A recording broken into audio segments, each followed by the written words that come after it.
ललित अग्रवाल जी, पुनीता अग्रवाल जी। गुरुदेव, आपके चरणों में कोटि कोटि प्रणाम।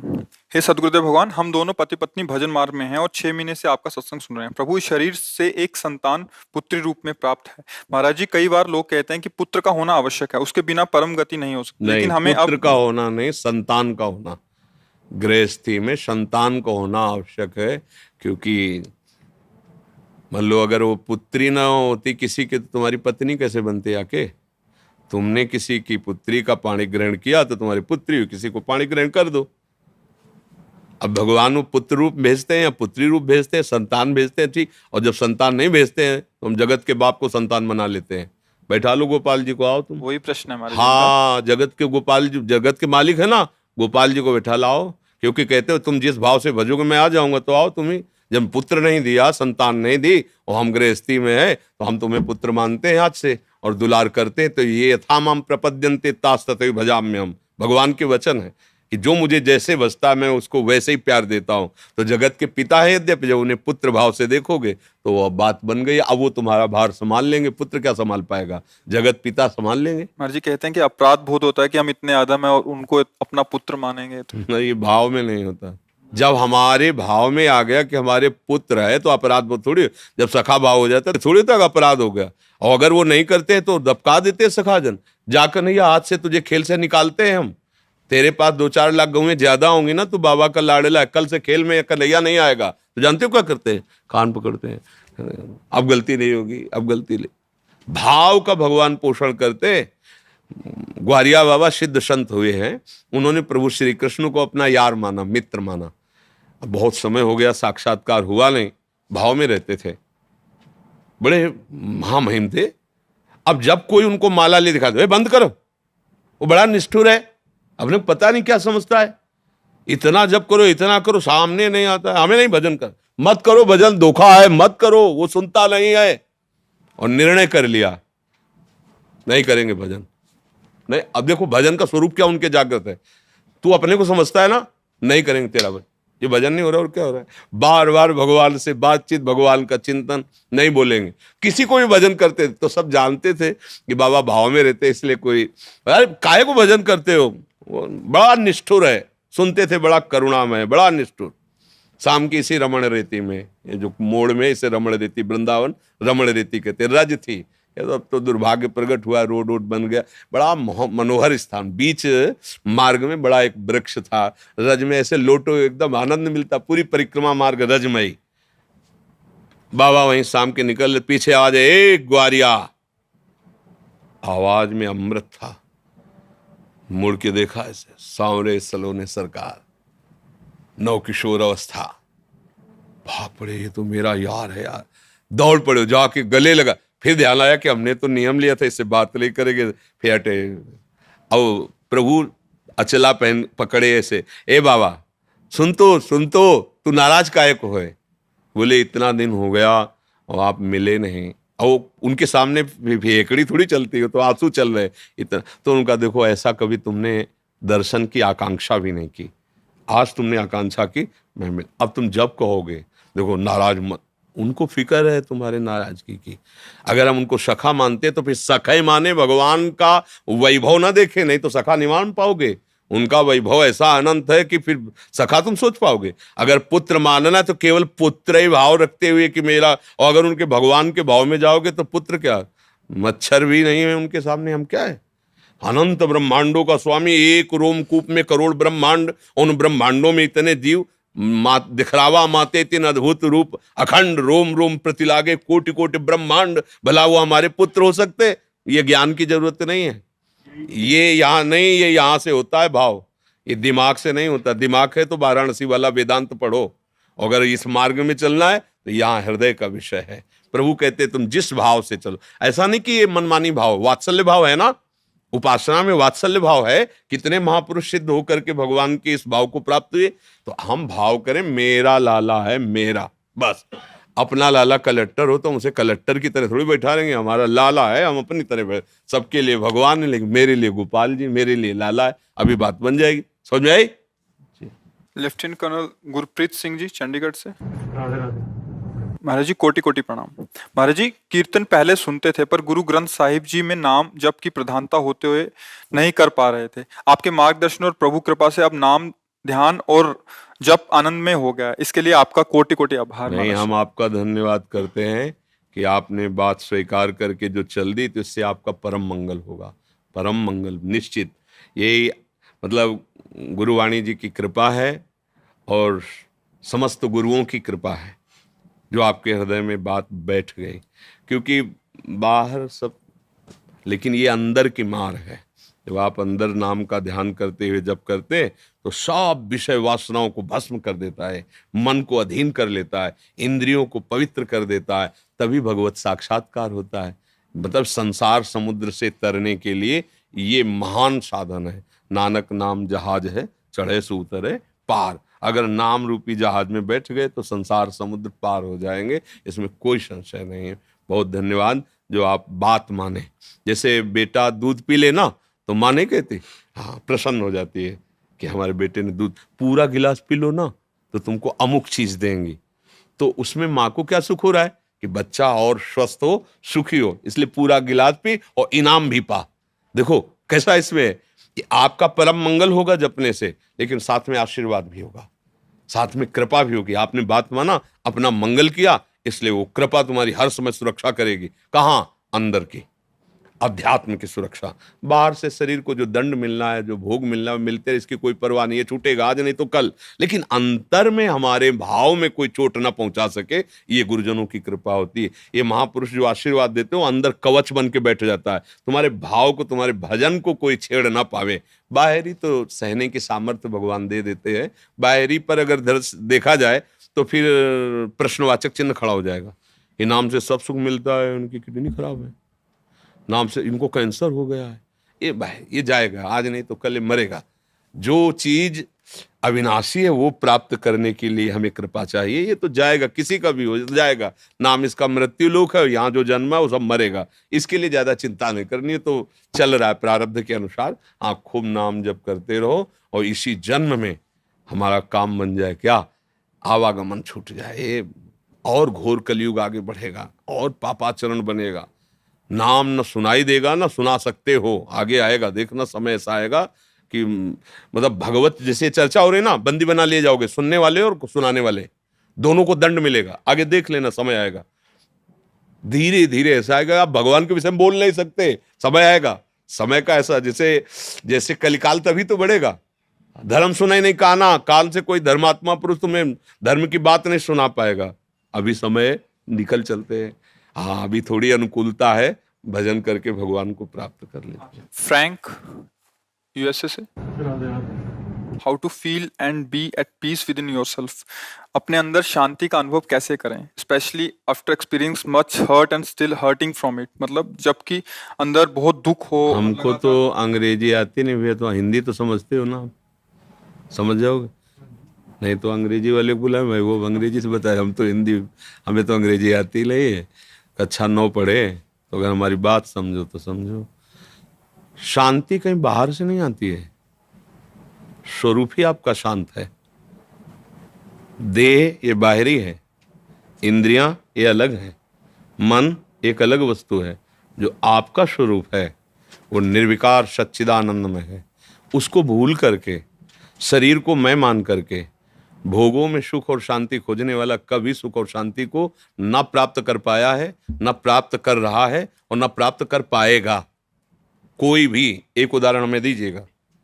जो अपने अध्यात्म स्वरूप से विस्मृत होकर देहाभिमान में भोगों में विचर रहा है, वो चाहे देवराज इंद्र हो या चक्रवर्ती सम्राट हो या कोई भी हो, अशांति शब्द से जिसका परिचय हुआ है वो भगवान श्री कृष्ण जो बता रहे हैं। श्रद्धावान लभते ज्ञानम तत्परः संयतेन्द्रियः ज्ञानम लब्ध्वा पराम शांति मचरेणादि गच्छति।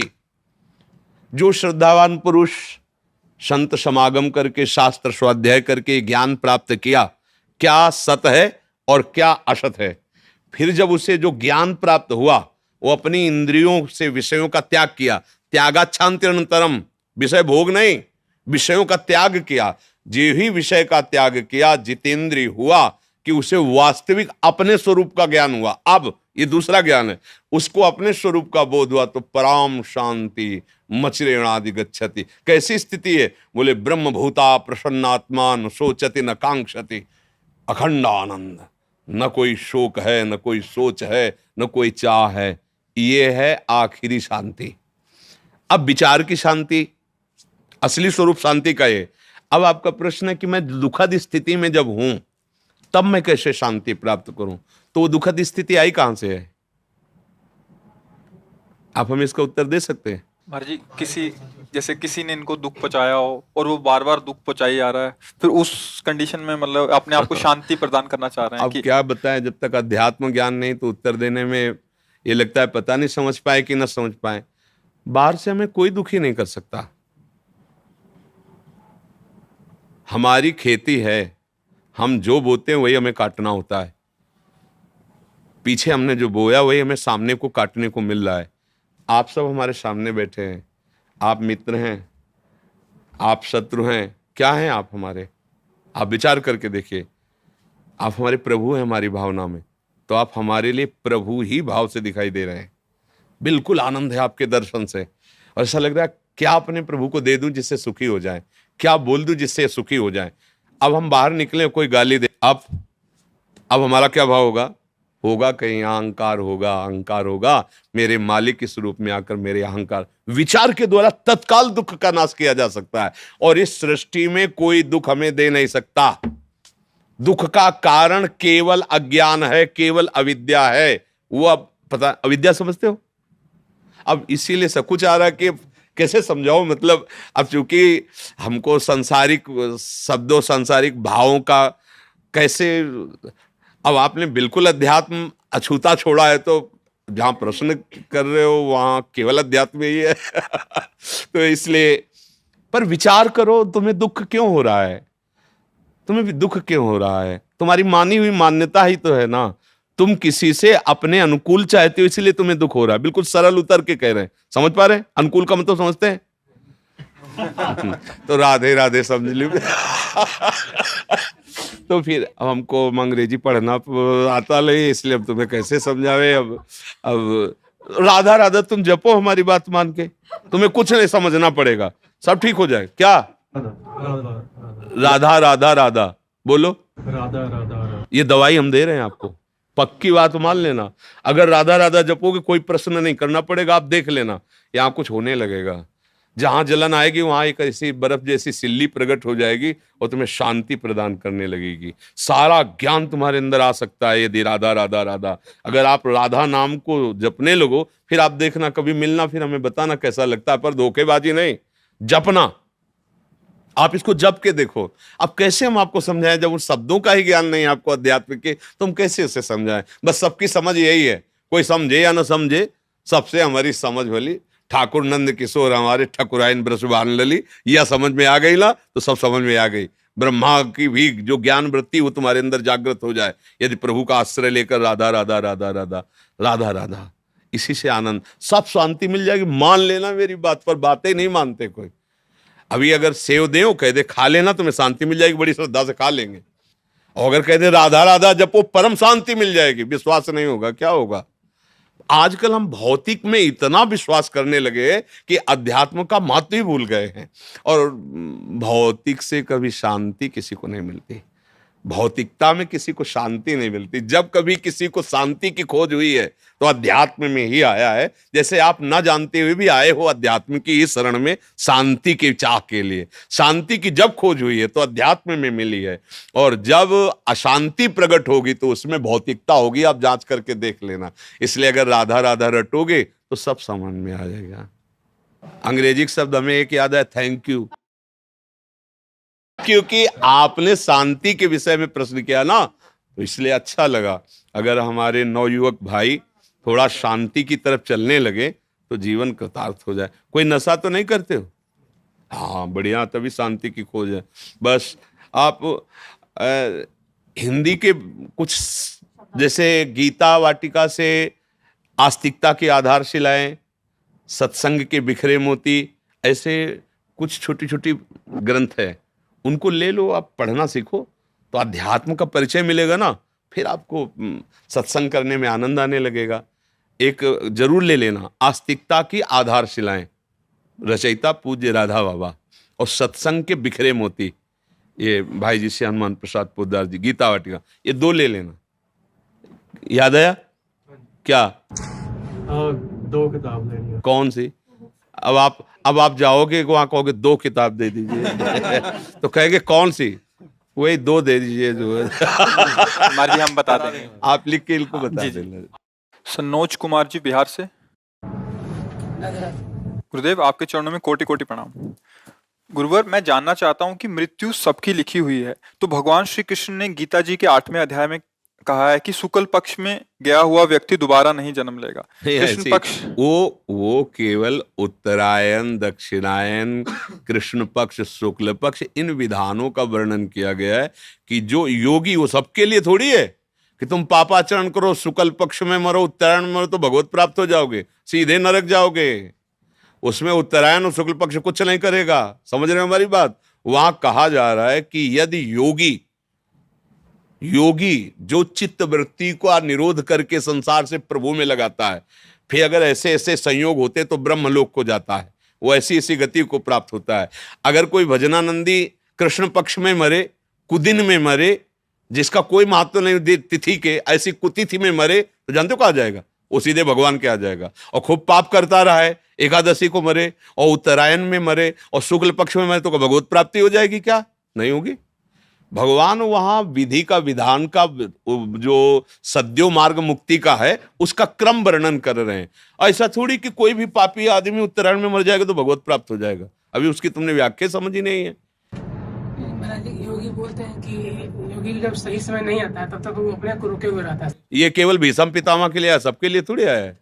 इच्छा मृत्यु का वरदान तो केवल भीष्म जी को उनके पिता ने दिया था, जिन्होंने आजीवन के लिए अपने सुख का त्याग पिता के लिए किया कि मैं ब्याह नहीं करूंगा। फिर उन्होंने कहा जब ब्याह नहीं आप करोगे तो सिंहासन का अधिकारी जो फिर शायद कभी, तो बोले आजीवन ब्रह्मचारी रहेंगे। आप शंका मत करो, आजीवन ब्रह्मचर्य रहेंगे, कभी ब्याह नहीं करेंगे और सिंहासन के अधीन रहेंगे। तो ये बात सुनकर उनके पिता ने, शांतनु जी ने कहा कि तुम्हें मैं ये वरदान देता हूं, इच्छा मृत्यु जब तुम चाहोगे तब तुम्हारा शरीर पूरा होगा। भगवत भजन करने वाले के लिए हर तिथि, हर समय परम धाम के लिए है।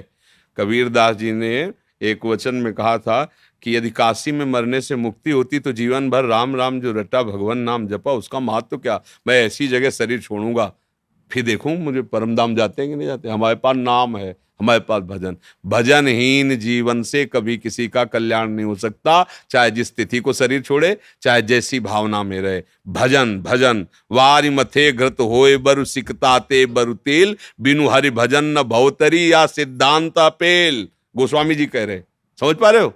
हाँ, जैसे कि पहले हम नाम जप करते थे, हरे कृष्णा हरे कृष्णा हरे कृष्णा कृष्णा हरे हरे राम राम राम हरे, और ओम नमो भगवते वासुदेवाय एक मतलब सुबह करते थे। ये अपने आप से करते थे जी। सीताराम रोज लिखते हैं महाराज जी, राम राम चाहे सीताराम रोज, वो भी लिखते हैं। तो कह रहे हैं कि अभी आपकी क्या आगे क्या करना है? आगे क्या आप गुरु ब्रह्म किए महाराज जी? हाँ, इन सब का फल होगा अगर हम इस उपासना में आते हैं। जहाँ हम बैठे हैं तो यहाँ फिर आज्ञा का केवल पालन किया जाता है। मन के द्वारा माने हुए जो भी उपासना थी उसका फल ये मिल गया। अब इसमें केवल गुरु आज्ञा पे चला जाता है, जो उपासना पद्धति उसके अनुसार चला जाता है। नहीं जैसे चल रहे हो वैसे चलते रहो, सत्संग सुनते रहो, जो अच्छा लगे स्वीकार करते रहो। लेकिन गुरु बना करके फिर मनमानी आचरण ना तो सांसारिक कर सकते हो ना भागवतिक कर सकते हो। इसीलिए जल्दी गुरु नहीं बनाना चाहिए। जब गुरु बनाने का भाव आवे तब ये सोच लेना चाहिए कि आपके वचन के लिए हम अपने प्राण त्याग सकते हैं, लेकिन आपके वचन नहीं, बस बात बन जाएगी। गुरु का मतलब होता है अब जो ही कहें करें हम सोई, इसलिए चले। आपने खुद कहा अभी तक जो मन कहता रहा वो मैं करता रहा। अब जो गुरु कहेंगे, अब मनमानी नहीं चलेगी, अब गुरुवाणी चलेगी। तो फिर हाँ, तो अभी तो हम तो सबको कहते हैं राधा राधा रटो, राधा वल्लभ श्री हरिवन जपो और सत्संग सुनो।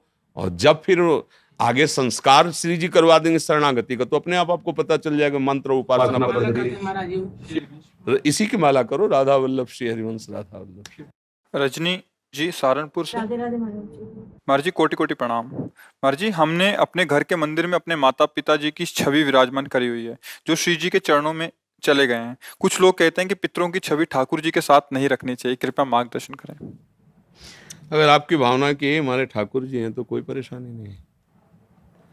ठाकुर जी का रूप कैसा आपने मान लिया जैसा, सृष्टि कैसी आप जैसी देखो वैसी, समझ रहे ना भाई। एक पत्थर के टुकड़े में क्या है, कोई रूप है, कोई आकृति है, कोई उसमें। लेकिन हमको जब कि हमारी देवी जी हैं, हमारे भगवान, गांव में देखो ना अधिकतर जो है गांव के जो मंदिर हैं जिनमें पूजा वो सब ऐसे ही है और सारी कामनाएं पूर्ण होती क्योंकि उसमें भगवत भाव हो गया।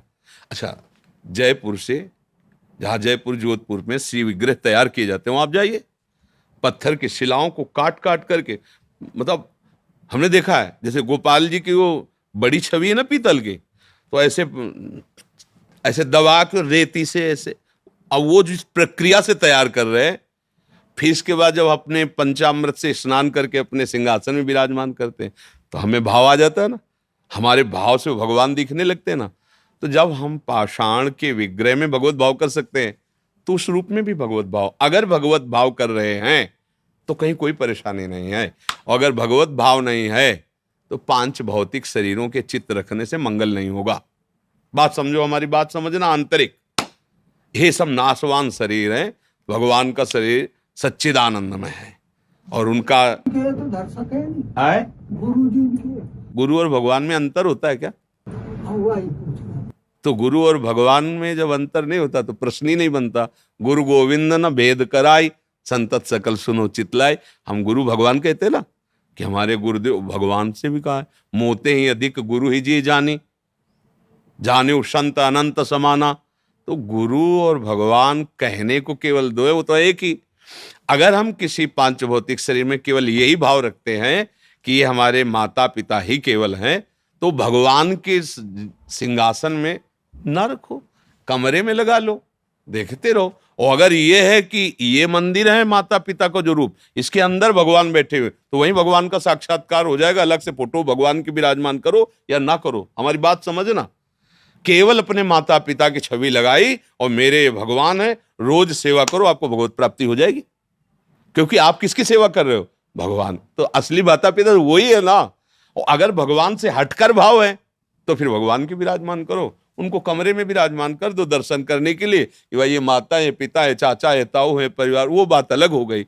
और अगर सिंहासन में तो चाचा ताऊ नहीं बैठे हैं, मेरे भगवान बैठे हैं, मम्मी के रूप में, पापा के रूप में, वही थे वही बैठे, हो गया काम। बस उनको जोड़ो, उनमें थे, उनमें है, उनमें रहेंगे। भाव करना है, भाव कर लिया तो पाषाण से भगवान प्रकट हो गए, खंबे से भगवान प्रकट हो गए, कुत्ते से भगवान प्रकट हो गए, भूत से भगवान प्रकट हो गए। तो माता पिता के चित्र से काहे नहीं प्रकट हो जाएंगे?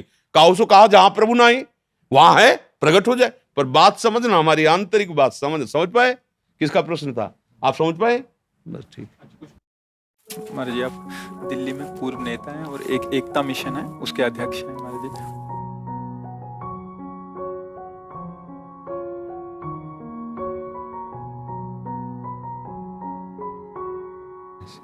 आज आशीर्वाद तो अपने साथ जोड़ के रखो।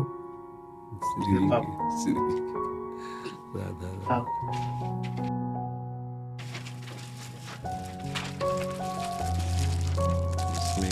महाराज जी हमारी संस्था है एकता मिशन, इसका मैं अध्यक्ष हूँ और ये पिछले 20 साल से हम चला रहे हैं। पूरे साल जितना काम करते हैं इस बुक में है। इसका विमोचन राष्ट्रपति जी ने किया था। राम ये आप रखते नहीं, आपके लिए आपके लिए ठीक है। बात मिल गया, ये हम संभाल के रख लेंगे। ये हम संभाल के रखेंगे।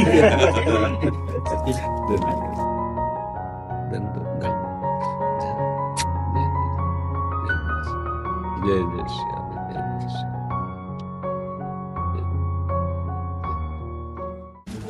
प्रसादी महाराज जी तो आगे नहीं। अच्छा, आओ बड़े बैठिए हम। बहुत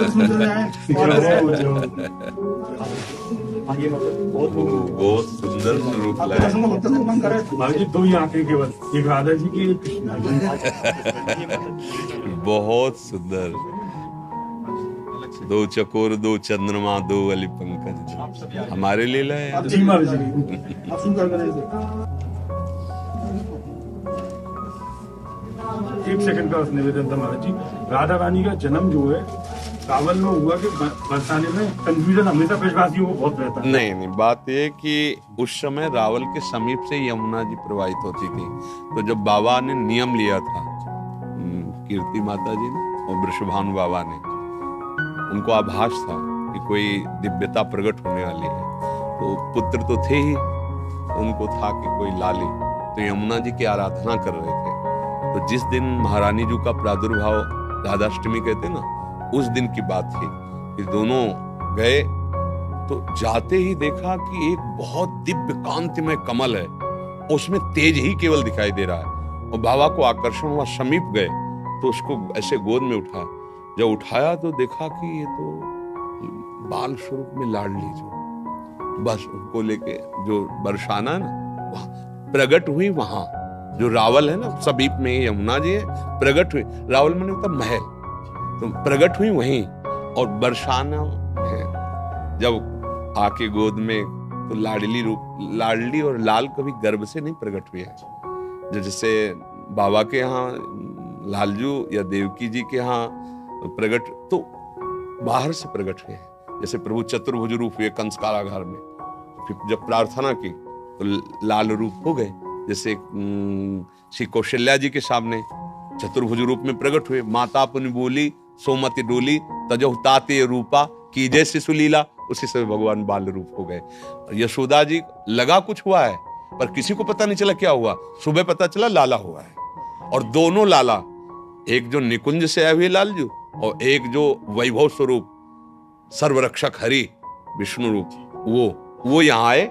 और वही यहाँ से जब बाहर गए तो चतुर्भुज रूप धारण कर लिए। वही हमारे नंद नंदन अब भी यही है, जुगल श्री श्यामा श्याम, समझ रहे। तो प्रकट हुई यमुना की धारा में, कमल के पुष्प पे, और वही बरसाने में गए। तो प्राकट्य स्थल तो रावल माना गया ना, और प्रादुर्भाव हुआ बरसाने में। प्रादुर्भाव में तो लाली के रूप में। तो ये बात, दोनों बातें इसलिए ऐसे रोंगटे खड़े हुए महाराज जी। स्वास्थ्य श्री जी की कृपा। मैं महादेव का पुजारी हूँ। 10 साल से चिंतारण महादेव है, जहाँ यशोदा मैया लाला को लेके गई थी। और मेरा बेटा भी महाशिवरात्रि को पैदा हुआ। जी जी जी जी, सब बढ़िया।